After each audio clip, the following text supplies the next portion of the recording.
بسم اللہ الرحمن الرحیم الرحمن علم القرآن خلق الانسان علمہ البیان۔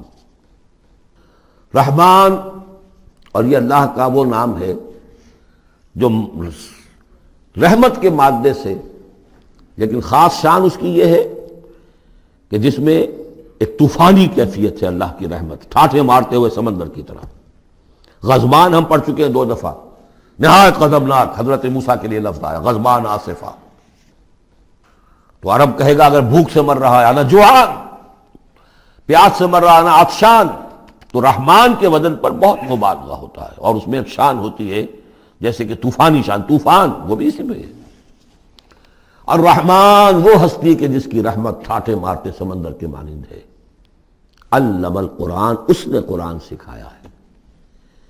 یعنی یہ کہ قرآن مجید کی عظمت کا تصور کرو، یہ اللہ کی رحمانیت کا مظہر عتم ہے، اس کی رحمت کی سب سے بڑی شان، اس کا مظہر عتم جو ہے وہ قرآن ہے۔ دوسری بات یہ، اللہ کے ناموں میں چوٹی کا نام رحمان ہے، بہت پسندیدہ۔ رحمت کی تو ضرورت ہر شخص کو ہے۔ حضور نے فرمایا میں بھی مستغنی نہیں۔ آپ نے ایک موقع پہ فرمایا کہ کوشش جنت میں صرف اپنے اعمال کی بنیاد پر نہیں جائے گا جب تک کہ رحمت خداوندی دستگیری نہ کرے۔ اور حضرت عائشہ سے ہے یہ روایت۔ حضرت عائشہ نے پوچھ لیا، ظاہر بات ہے میاں بیوی کے درمیان ایک بے تکلفی بھی ہوتی ہے، کہ کیا حضور آپ بھی؟ آپ نے فرمایا ہاں میں بھی۔ الا ان یتغمدنی ربی برحمتہ، میں بھی جنت میں نہیں جا سکوں گا مگر اس صورت میں کہ میرا رب مجھے اپنی رحمت سے ڈھانپ لے۔ تو رحمان چوٹی کا نام ہے اللہ کے ناموں میں سے، اور جو علم اللہ نے دیا ہے انسان کو اس میں چوٹی کا علم قرآن ہے۔ ایک علم وہ ہے ریویلڈ نالج جس کی چوٹی یہ ہے، ایک علم ہے ایکوائرڈ نالج، رفتہ رفتہ انسان جا رہا ہے، لیکن سب سے اونچا علم، سب سے بڑا علم خلق الانسان، اسی نے انسان کو بنایا، اور اس کی کریشن کا کلائمیکس انسان ہے، تخلیق کی معراج انسان ہے۔ خلقتہ بیدی، اپنے دونوں ہاتھوں سے بنایا ہے، جس میں عالم امر اور عالم خلق جمع ہو گئے۔ اس سے آگے علمہ البیان، جو صلاحیتیں انسان کو دی ہیں ان میں چوٹی کی صلاحیت جو ہے بیان ہے۔ انسان کو کہا گیا حیوان ناطق، نطق، قوت بیان۔ اور یہ بات ہمیں معلوم ہے کہ یہ جو انسان کا جو برین ہے، ظاہر بات ہے گوریلاز میں بھی ہے، چمپینزیز میں بھی ہے، اور بھی حیوانات کے اندر بھی ہے، گھوڑے کا بھی برین ہے، لیکن یہ برین جیسے جیسے رفتہ رفتہ لوور اینیمل سے اوپر آپ آ کر دیکھتے ہیں، ہائیسٹ انسان کے اندر آ کر اس کا جو گرے میٹر ہے، وہ جو ہائیسٹ ایوالوڈ فارم ہے، اس میں مختلف ایریاز ہیں۔ یہ ویژن کا ایریا ہے، آنکھ سے جو انفارمیشن جا رہی ہے وہ پھر ڈسائفر ہوتی ہے گرے میٹر کے اس پچھلے حصے کے اندر، ہیئرنگ ایریا ہے۔ لیکن سب سے بڑا رقبہ جو ہے وہ ہے سپیچ سینٹر، اور اس کے 2 حصے ہیں، دوسرے کی بات سننا اور سمجھنا، پھر اپنی بات کہنا۔ یہ 2 ایسپیکٹس ہیں اس کے۔ تو سپیچ سینٹر، اس میں دونوں چیزیں آ جائیں گی، کلام کا فہم اور پھر کلام کو دوسروں تک پہنچانا۔ تو علمہ البیان، اللہ نے صلاحیتیں تو اور بھی دی انسانوں کو بہت سی، آنکھ بھی دی، کان بھی دیا، لیکن یہ آنکھ اور کان تو حیوانات میں بھی ہے، بلکہ بعض حیوانات کی بصارت ہم سے کہیں زیادہ آگے ہے۔ بعض حیوانات وہ ہیں کہ جنہیں روشنی کی بھی ضرورت نہیں دیکھنے کے لیے، بغیر اندھیرے میں بھی دیکھتے، ہم تو اندھیرے میں نہیں دیکھ سکتے۔ اس طرح کان، گھوڑے کا کان جو ہے اس کے کان کھڑے ہو جاتے ہیں اینٹنا کی طرح سے، اگر کہیں سے آہٹ ہو، جب یہ اپنے گھوڑ سوار نے کچھ نہیں دیکھا، نہ سنا ہے، لیکن ذرا سی آہٹ کہیں کہ گھوڑے نے سن لی۔ اس حوالے سے باقی چیزیں جو ہیں ان میں تو یہ کہ علیحدہ علیحدہ گنا جائے گا تو صلاحیتیں باقی شاید انسان سے بہتر بھی دوسرے حیوانات میں ہیں۔ سونگھنے کی صلاحیت کتے میں جتنی ہے، ہمارے پاس تو 1/100 بھی نہیں۔ حیوانات میں سونگھنے کا ایریا جو ہے وہ بہت بڑا ہوتا ہے برین کے اندر، وہ سونگ کر چیزوں کو اندازہ کرتے ہیں کھانے کی ہے کہ نہیں ہے۔ لیکن انسان کے ہاں آ کر ہائیسٹ لیول آف برین میں یہ سپیچ سینٹر ہے۔ اب یہ جو 4 آیتوں سے 3 جملے بنے، الرحمن آیت 1 ہو گئی لیکن جملہ تو نہیں بنا۔ الرحمن مبتدا ہے، علم القرآن خبر ہے، جملہ اب بنا، تو جملے 3 ہوئے، الرحمن علم القرآن خلق الانسان علمہ البیان۔ اس کو جو ریشو پروپورشن کا قاعدہ ہوتا تھا نسبت و تناسب کا حساب میں ارتھمیٹک میں 3 ویلیوز دی گئی ہیں، چوتھی تلاش کرو۔ چوتھی ویلیو اس میں کیا ہے جو مضمر ہے، چھپی ہوئی ہے؟ انسان کو جو بہترین صلاحیت اللہ نے دی ہے قوت بیان، اس کا مصرف بھی ہونا چاہیے بہترین۔ اس کا بہترین مصرف یہ ہے کہ قرآن سمجھو اور سمجھاؤ، قرآن پڑھو اور پڑھاؤ۔ جیسے کہاوت ہے کہ توپ اس لیے نہیں بنتی کہ اس سے مکھیاں ماری جائیں، اسی طرح اتنی بڑی صلاحیت جو تمہیں اللہ نے دی ہے، اسی صلاحیت کو وکلاء استعمال کرتے ہو، جو اچھا آرگو کر سکے اس کی فیس بڑھتی چلی جاتی۔ ڈیماگوگ کوئی لیڈر ہے، بڑی اچھی تقریر کر سکتا ہے، وہ مرنے مارنے پر جو ہے مجمع کو آمادہ کر دے گا، لوگوں کو آمادہ کر دے گا، وہ اپنی گردنیں کٹوا دیں گے، لیڈر بن جائے گا۔ تو یہ صلاحیت جو ہے اس لیے نہیں ہے کہ تو دنیا میں لیڈریاں اپنی بناؤ اس کے ذریعے سے۔ اس کا مصرف کیا ہے؟ قرآن سمجھو اور سمجھاؤ۔ یہ ہے بیان، اللہ کا بیان۔ اس بیان کو سمجھنا، پہلے تو اسپیچ سینٹر کا وہ حصہ جو ہے اس کو سمجھے، اور پھر اسپیچ سینٹر کا جو دوسرا جو حصہ ہے وہ اس کو بیان کرے۔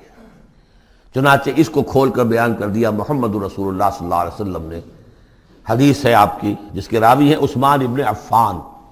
دیکھیے نام کے اندر بھی وہ قافیہ مل رہا ہے، الرحمن علم القرآن خلق الانسان علمہ البیان عن عثمان ابن عفان۔ اب عفان کے بیٹے عثمان نے روایت کیا، حضور نے فرمایا خیرکم من تعلم القرآن وعلمہ، اور خیر یہاں پر سپرلیٹو کے سنس میں آ رہا ہے، تم میں بہترین لوگ وہ ہیں جو قرآن سیکھیں اور سکھائیں۔ اب سورہ قمر کے فوراً بعد یہ وَلَقَدْ يَسَّرْنَا الْقُرْآنَ لِلذِّكْرِ فَهَلْ مِن مُدَّكِرٍ الرحمن علم القرآن خلق الانسان علمہ البیان الشمس والقمر بحسبان۔ یہ سورج اور چاند سب ایک حساب کے ساتھ ہیں، ان کی گردش حساب کے ساتھ ہے، اسی حساب سے دن بن رہے ہیں، راتیں بن رہی ہیں، ہفتے اور سال اور مہینے بن رہے ہیں۔ والنجم والشجر یسجدان، نجم جو ہے تو ستارے، سورج اور چاند کے مناسبت سے تو اس کے لیے ستارے کی مفہوم ہے، لیکن نجم جو عربی زبان میں جھاڑیوں کو بھی کہتے ہیں جو زمین میں ہوتی ہیں، کیونکہ یہ ستارے بھی زمین میں اتنے نظر آتے ہیں جیسے کہ جھاڑیاں ہوں۔ والنجم والشجر یسجدان، شجر کے حوالے سے ترجمہ کرتے ہیں تو وہ جھاڑیاں، یہ بھی سجدہ کرتے ہیں، اللہ کے سامنے سربسجود ہوتے ہیں، ان کے سائے، جیسا کہ کئی دفعہ آ چکا ہے۔ والسماء رفعها ووضع الميزان، اور آسمان کو اس نے بلند کیا اور اس میں رکھے ترازو۔ یہاں اس سے مراد وہ ترازو نہیں ہے جو کہ تولتی ہے دنیا کے اندر، اس میں بیلنس ہے، کاسمک بیلنس۔ آسمان اور زمین کے اندر، آسمان میں جتنے اجرام سماویہ ہیں، ان کو جو چیز تھامے ہوئے ہے، قائم رکھے ہوئے ہے، وہ ایک بیلنس ہے۔ جو کشش ثقل ہے، ان کی مختلف، یہ سب ایک دوسرے کو کھینچ رہے ہیں، اور ادھر ادھر سے دونوں طرف سے جو کھینچ ہے وہ ہر کرے کو اپنی جگہ پر رکھے ہوئے ہیں۔ یہ بیلنس جب ذرا سا گڑبڑ ہوگا اور یہ کرے آپس میں ٹکرا جائیں گے، فاصلے ہی کہیں تو ہوتا ہے conversely proportional to the distance, لہذا وہ جو گریویٹیشنل فورس ہے، اگر ایک طرف سے ذرا فاصلہ کم ہو گیا، اس کا مطلب دوسری طرف بڑھ گیا، تلپٹ ہو جائے گا۔ تو یہ کاسمک بیلنس ہے۔ وَالسَّمَاءَ رَفَعَهَا وَوَضَعَ الْمِيزَانَ أَلَّا تَطْغَوْا فِي الْمِيزَانِ، دیکھو اس میزان میں، اس توازن میں، یہ جو بیلنس ہے یہاں کا، اس میں کوئی کمی بیشی نہ کرو، بد زیادتی کرو۔ وَأَقِيمُوا الْوَزْنَ بِالْقِسْطِ وَلَا تُخْسِرُوا الْمِيزَانَ، اور قائم رکھو وزن کو قسط کے ساتھ، عدل کے ساتھ، اور اس کے اندر کہیں کوئی کمی نہ کرو، نہ تطغوا نہ تخسروا، نہ کمی نہ زیادتی۔ کہیں فاصلہ بڑھ جائے گا تب بھی خرابی، کہیں فاصلہ کم ہو جائے گا تب بھی خرابی۔ وَالْأَرْضَ وَضَعَهَا لِلْأَنَامِ، الفاظ کی مناسبت سے بعض لوگوں نے سمجھا کہ ترازو ہی مراد ہے، تو ٹھیک ہے، اس میں کوئی حرج نہیں ہے اگر مراد لی جائے، لیکن ترتیب دیکھیے جس طرح یہ آ رہا ہے، الشمس والقمر بحسبان۔ اب اس کے حوالے سے یہ گویا کہ کاسموس کی بات ہو رہی ہے، اس کاسموس کی بات کے بعد نیچے اتر کے وَالْأَرْضَ وَضَعَهَا لِلْأَنَامِ، تدریجاً نیچے آ رہے ہیں، اور زمین کو ہم نے بنا دیا، رکھ دیا لوگوں کے لیے، پست کر دیا، ان کے قدموں میں بچھا دیا اپنی مخلوقات کے لیے۔ اور مخلوقات میں انسان بھی ہیں، جنات بھی ہیں۔ فیہا فاکہۃ، اس میں میوے ہیں، والنخل، اور کھجوریں ہیں، ذات الاکمام، جن پر کے غلاف چڑھے ہوتے ہیں، والحب ذو العصف، اور اناج ہے جس کے ساتھ بس بھی ہوتا ہے، والریحان، اس کے دو ترجمے ہیں، ایک تو یہ کہ اور خوشبودار پھول بھی ہیں، یا یہ کہ اور دوسری غذائیں بھی ہیں۔ فَبِأَيِّ آلَاءِ رَبِّكُمَا تُكَذِّبَانِ، عام طور پر جو ترجمہ ہے اس میں آلاء کا ترجمہ کیا گیا ہے نعمتیں، لیکن اصل میں یہاں نعمت، قدرت، ان دونوں کو جمع کیجیے۔ کہیں وہ نعمت کا تذکرہ ہے، کہیں اللہ کی قدرت کا ذکر ہے، اس کی قدرت کی نشانیاں ہیں۔ فَبِأَيِّ آلَاءِ رَبِّكُمَا تُكَذِّبَانِ، تو تم اپنے رب کی کون کون سی نعمتوں اور قدرتوں کا انکار کرو گے۔ تکذبان صیغہ ہے تثنیہ کا، دونوں سے خطاب ہو رہا ہے، انسانوں سے اور جنوں سے، اور یہ بات آگے چل کر واضح ہو جائے گی۔ خلق الانسان من صلصال کالفخار، ہم نے بنایا انسان کو اس صلصال سے، اس سوکھی ہوئی خشک مٹی سے، وہ گارا سنا ہوا گورا، صلصال من حمئی مسنون، اور جب وہ اتنا سوکھ گیا کہ کھنکنے لگا، کالفخار، جیسے ٹھیکرا ہوتا ہے، اسے بنایا۔ وَخَلَقَ الْجَانَّ مِن مَارِجٍ مِّن نَار، اور جنات کو ہم نے بنایا آگ کی لپٹ سے، جس کو کہ ہم اس سے پہلے پڑھ چکے ہیں سورہ ہجر میں، نار السموم، لو جیسی ہوتی ہے جس کے اندر کی آگ ہوتی ہے۔ تو ایسے ہی وہ جو فلیم ہوتا ہے، شعلہ، اس کا ایک حصہ تو ہے جو نظر آتا ہے، اور ایک حصہ وہ جو نظر نہیں آتا۔ وہ جو اوپر کا حصہ ہے وہ ہے جب سب سے زیادہ ہیٹ ٹیمپریچر ہائیسٹ وہاں ہوتا ہے، وہ ہے مارج من نار۔ فَبِأَيِّ آلَاءِ رَبِّكُمَا تُكَذِّبَانِ، رب المشرقین و رب المغربین، وہ رب ہے مشرقوں کا بھی، دونوں مشرقوں کا اور دونوں مغربوں کا۔ یہ تسنیہ کی جو مناسبت سے یہاں پر مشرقین و مغربین کہا، کہیں مشارق والمغارب ہے، رب المشارق والمغارب، کہیں مشرق و مغرب ہے، اور یہ سب ٹھیک ہے، مشرق و مغرب واحد کی حیثیت سے بھی درست ہے۔ اور مشرقین اور مغربین، اس وقت کا جو مشرق ہے جہاں سورج نکل رہا ہے، اس کے مقابلے میں مغرب ہے جہاں وہ ڈوبے گا، لیکن وہی مغرب وہ مشرق ہے دوسرے، ہمارا جو پیچھے جو حصہ ہے گلوب کا، اس کا مشرق ہے، اور جو ہمارا مشرق ہے وہ اس کا مغرب ہے۔ تو دو مشرق دو مغرب۔ پھر یہ کہ ہر نقطہ جو ہے زمین پر وہ مشرق بھی ہے مغرب بھی ہے، کسی نہ کسی وقت وہاں پر سورج جو ہے طلوع ہو رہا ہے، کبھی وہاں پر غروب ہو رہا ہے، تو مشارق والمغارب۔ لیکن یہاں پر تسنیہ کی مناسبت سے رب المشرقین و رب المغربین، دونوں مشرقوں کا رب مالک اور دونوں مغربوں کا۔ فَبِأَيِّ آلَاءِ رَبِّكُمَا تُكَذِّبَانِ، مَرَجَ الْبَحْرَيْنِ يَلْتَقِيَانِ، اس نے چلا دیے دو دریا جو آپس میں ملے ہوئے بھی ہیں، بینہما برزخ لا یبغیان، لیکن ان کے مابین ایک ایسا پردہ حائل ہے کہ وہ ایک دوسرے میں گھستے نہیں ہیں، داخل نہیں ہوتے، اپنی حد کے اندر رہتے ہیں۔ یہ ہیں گرم روئیں چلتی ہیں ٹھنڈے پانی کے سمندر میں، یا جیسے کہ کابل پر نظر آتا ہے دو دریا چل رہے ہیں، دریائے سندھ کا پانی علیحدہ نظر آ رہا ہے اور دریائے کابل کا علیحدہ نظر آ رہا ہے، اور یہ اٹک پر نظر آتا ہے، اور کافی دور تک پھر یہ علیحدہ علیحدہ چل کے نظر آتے ہیں۔ فَبِأَيِّ آلَاءِ رَبِّكُمَا تُكَذِّبَانِ يَخْرُجُ مِنْهُمَا اللُّؤْلُؤُ وَالْمَرْجَانُ، اور ان دونوں سے نکلتے ہیں موتی بھی اور مونگے بھی۔ فَبِأَيِّ آلَاءِ رَبِّكُمَا تُكَذِّبَانِ وَلَهُ الْجَوَارِ الْمُنشَآتُ فِي الْبَحْرِ كَالْأَعْلَامِ، اور اس کے لیے ہی ہیں، اللہ ہی کی ملکیت ہے وہ پہاڑ جیسے جہاز، جوار المنشآت جو اونچے کھڑے رہتے ہیں اور سمندر میں ایسے ہوتے ہیں جیسے پہاڑ۔ پچھلے زمانے میں بھی تو اگرچہ بادبانی ہوتے تھے، جب بادبان کھل جاتے تھے تو بڑی اونچی اونچی جو ہے بادبان ہوتے تھے ان کے، پہاڑ کی طرح، پہاڑیاں چھوٹی چھوٹی، اور آج جو کچھ چلتے ہیں بڑے بڑے جہاز، ان کو تو دیکھیں تو واقعی تو وہ پہاڑ ہوتے ہیں سمندر میں۔ فَبِأَيِّ آلَاءِ رَبِّكُمَا تُكَذِّبَانِ كُلُّ مَنْ عَلَيْهَا فَانٍ، اب یہ جو یہاں آئی ہیں اب تک آیات، اللہ کی صنائی، اللہ کی قدرت نوٹ کریں گے جب ہم سورہ واقعہ پڑھیں گے۔ پہلے آیا ذکر قرآن، اس کی عظمت، اور اس کا جو ایک مضمر ہے چیز کہ انسان کو اس قرآن کی عظمت اور فضیلت کو سمجھ کر، اگر اللہ نے وہ جو شعر علامہ اقبال کا، اگر یک قطرہ خون داری اگر مشتے پرے داری، بیا با من تو موزم طریق شاہ بازی را، اگر تمہارے جسم میں کوئی قطرہ خون ہے اور کوئی مٹھی بھر پر بھی تمہیں دے رکھے ہیں، اے چڑیا اے بیا، آؤ کہ میں تمہیں شاہ بازی کے طریقے سکھاؤں۔ اسی طریقے سے اگر تمہیں بولنے کی صلاحیت دی ہے اللہ نے تو اس کا مصرف کیا ہے؟ خیرکم من تعلم القرآن وعلمہ۔ سمجھنے کی صلاحیت دی ہے، قرآن سمجھو۔ بیان کرنے کی صلاحیت دی ہے، بیان کرو قرآن کو۔ پھر یہ کہ اللہ تعالیٰ کی تخلیقی قوت، اس کا تذکرہ ہوا۔ وہاں آپ دیکھیں گے یہ بالکل الٹی یہی ترتیب ہوگی، آخر میں قرآن مجید کی عظمت، اس سے پہلے اللہ کی تخلیقی عظمت، اللہ کے یہی جو اعلیٰ ہے، اس کے بعد اب پہلے جہنم والوں کا تذکرہ یہاں ہو رہا ہے، وہاں بعد میں ہوگا۔ فرمایا کل من علیہا فان، جو بھی ہے اس زمین پر جو بھی مخلوقات ہیں سب فنا ہونے والی ہے۔ وَيَبْقَى وَجْهُ رَبِّكَ ذُو الْجَلَالِ وَالْإِكْرَامِ، باقی تو رہے گا صرف تیرے رب کا منہ، تیرے رب کا چہرہ، جو بہت بزرگی والا ہے اور بہت عظمت والا ہے۔ اب یہ کہ اللہ کا چہرہ ہم کیا اس کو نہیں سمجھ سکتے، آیات متشابہات میں سے ہوگا۔ جو اس کا مفہوم سمجھیں گے وہ یہ ہے اللہ کی ذات باقی،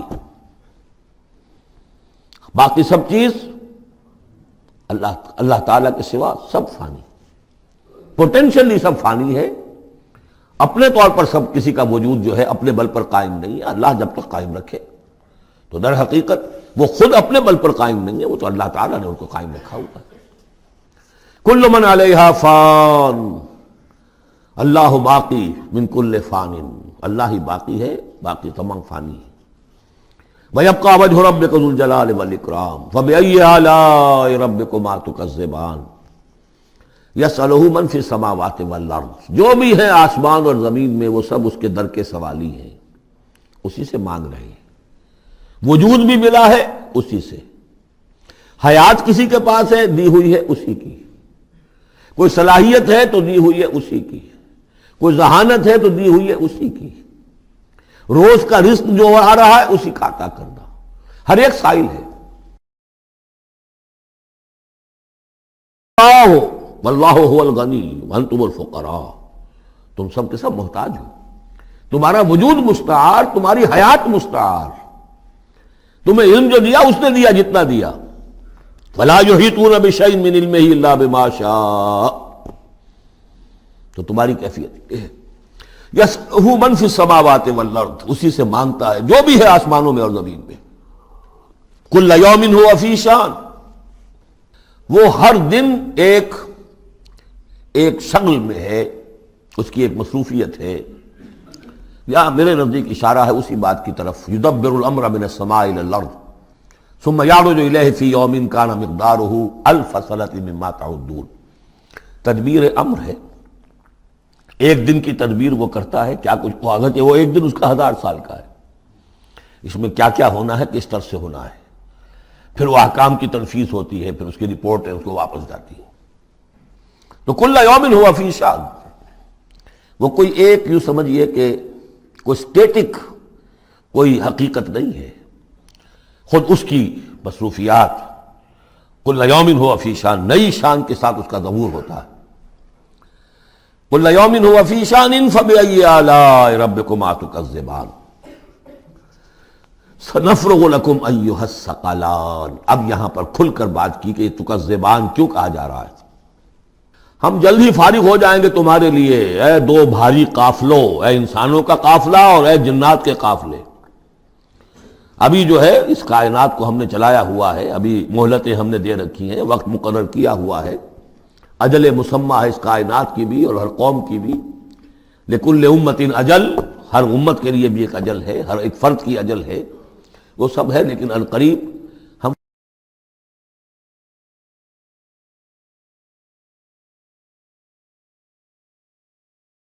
فَبِأَيِّ آلَاءِ رَبِّكُمَا تُكَذِّبَانِ، تو اے جنات اور اے انسانوں کی جماعتوں، تم اپنے رب کی کن کن نعمتوں کا اور کن کن صنائیوں کا، کن کن قدرتوں کا انکار کرو گے۔ یا معشر الجن والانس ان استطعتم ان تنفذوا من اقطار السماوات والارض فانفذوا لا تنفذون الا بسلطان فبأي آلاء ربكما تكذبان یرسل علیکما شواظ من نار ونحاس فلا تنتصران فبأی آلاء ربکما تکذبان صدق اللہ العظیم۔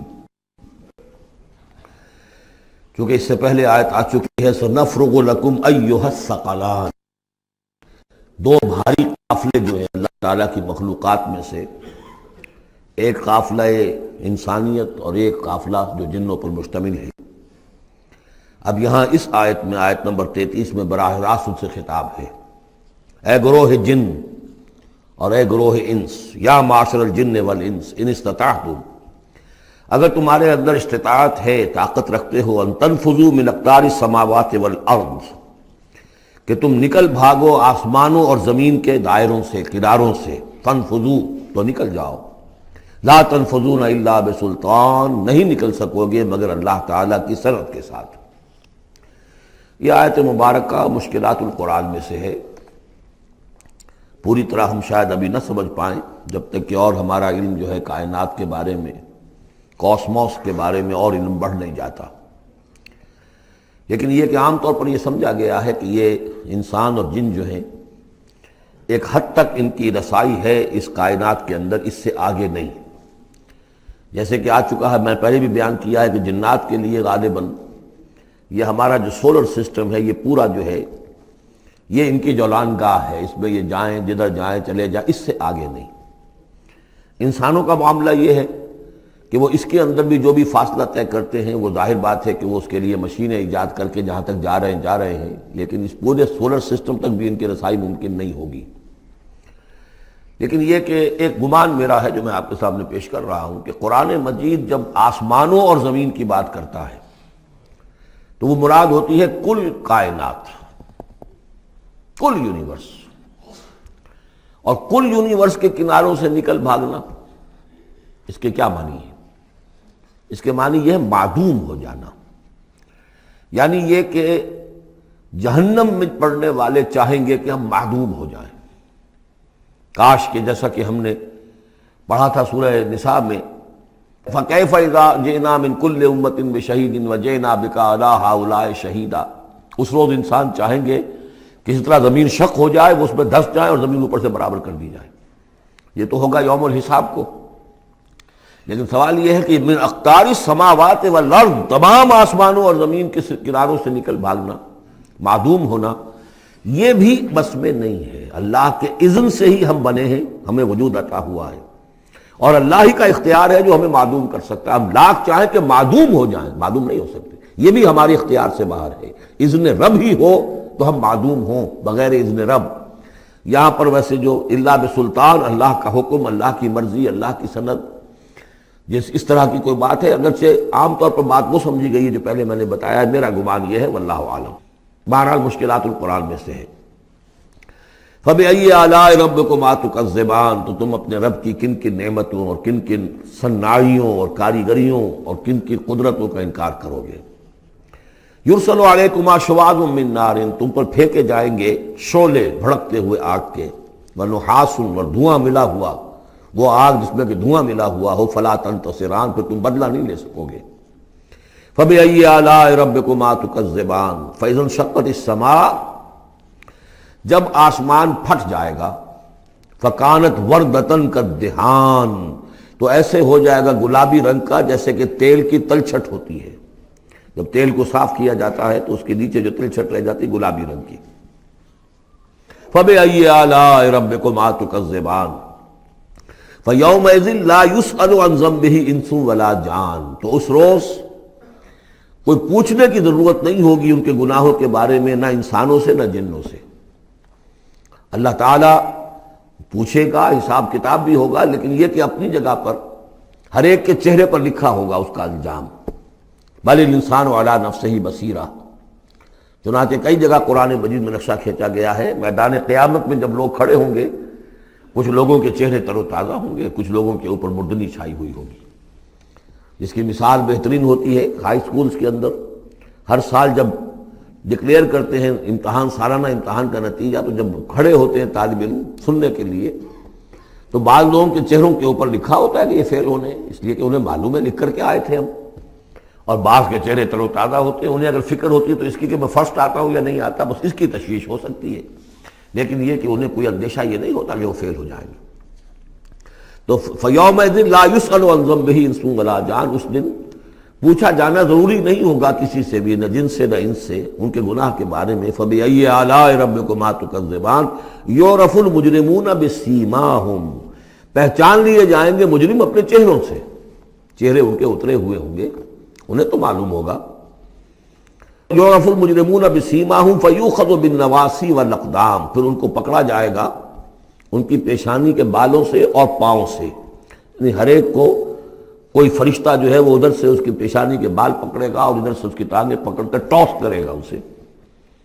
فَبِأَيِّ آلَاءِ رَبِّكُمَا تُكَذِّبَانِ هَٰذِهِ جَهَنَّمُ الَّتِي يُكَذِّبُ بِهَا الْمُجْرِمُونَ، جب پھینکا جائے گا اسے جہنم، یہ ہے وہ جہنم کہ جس کو جھٹلاتے رہے تھے وہ لوگ کہ جو جھٹلانے والے تھے۔ هَٰذِهِ جَهَنَّمُ الَّتِي يُكَذِّبُ بِهَا الْمُجْرِمُونَ، جسے مجرم گناہ گار جھٹلاتے رہے۔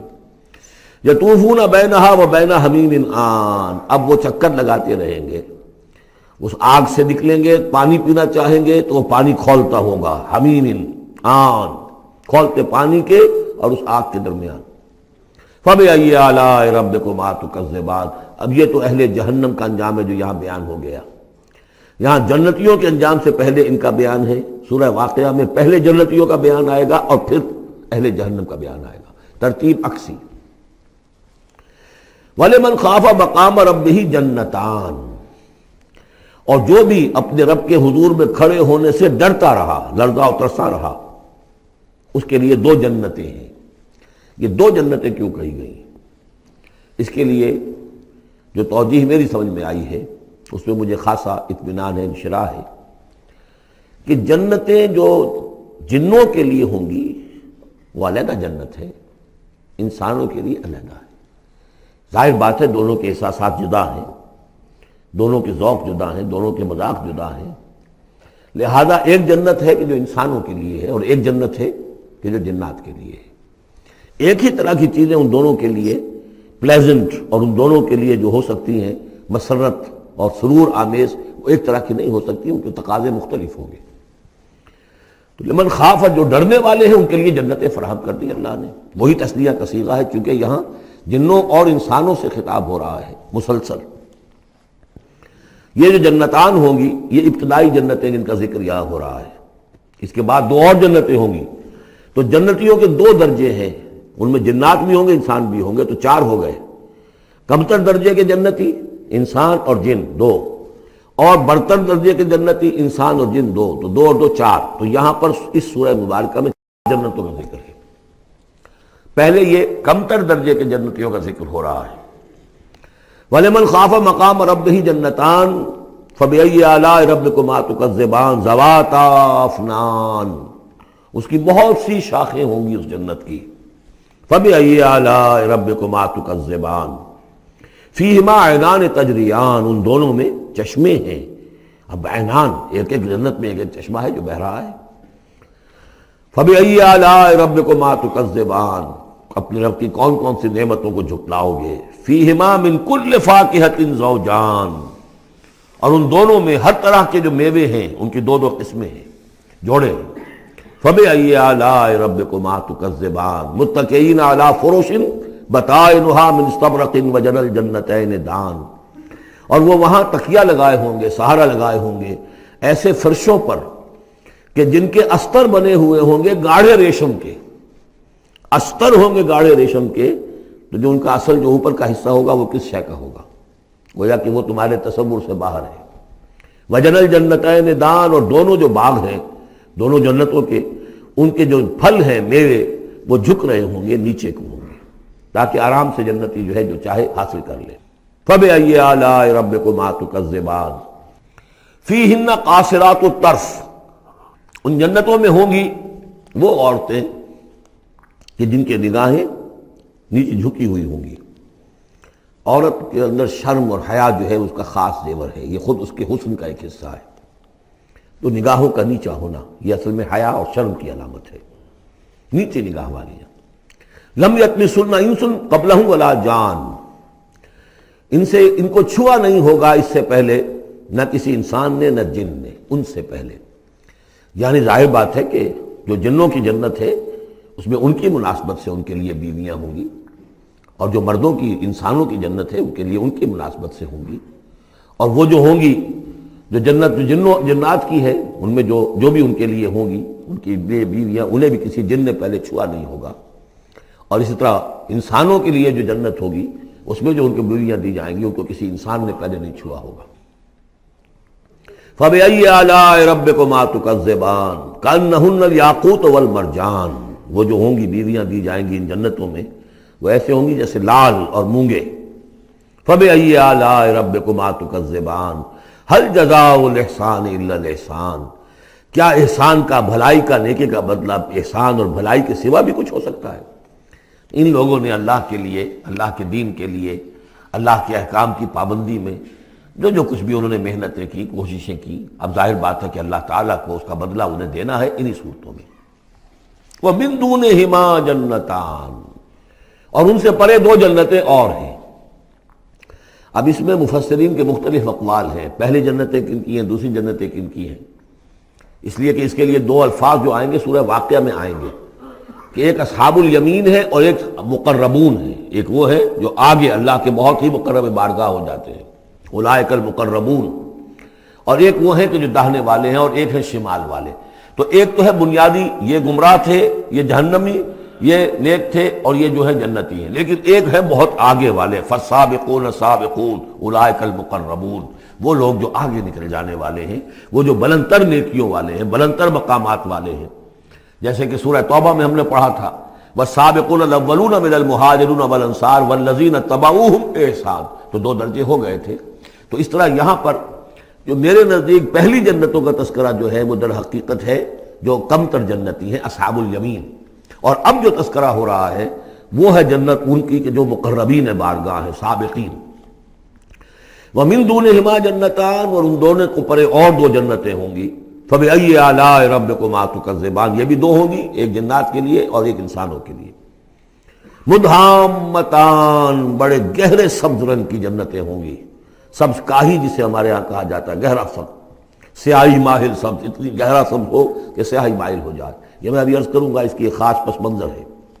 فَبِأَيِّ آلَاءِ رَبِّكُمَا تُكَذِّبَانِ فِيهِمَا عَيْنَانِ نَضَّاخَتَانِ، اس میں دو چشمے ہیں ابلتے ہوئے۔ فَبِأَيِّ آلَاءِ رَبِّكُمَا تُكَذِّبَانِ فِيهِمَا فَاكِهَةٌ وَنَخْلٌ وَرُمَّانٌ، اس میں میوے ہیں، کھجوریں ہیں، انار ہیں۔ فَبِأَيِّ آلَاءِ رَبِّكُمَا تُكَذِّبَانِ، یہ یوں سمجھیے کہ ایک تو ہے خالص عربی ذوق، اور عرب کا جو ایک خاص ماحول تھا، اور خاص طور پر عرب کا وہ علاقہ جس میں قرآن نازل ہوا ہے، حجاز، پہاڑی علاقہ ہے، اس میں جب آتے تھے چشمے اور جب بہہ جاتی تھی وادیاں تو ابلتی ہوئی پہاڑی چونکہ چشمے جیسے ہوتے ہیں، پہاڑی نالے، تو ان کے اندر جوش و خروش ہوتا ہے۔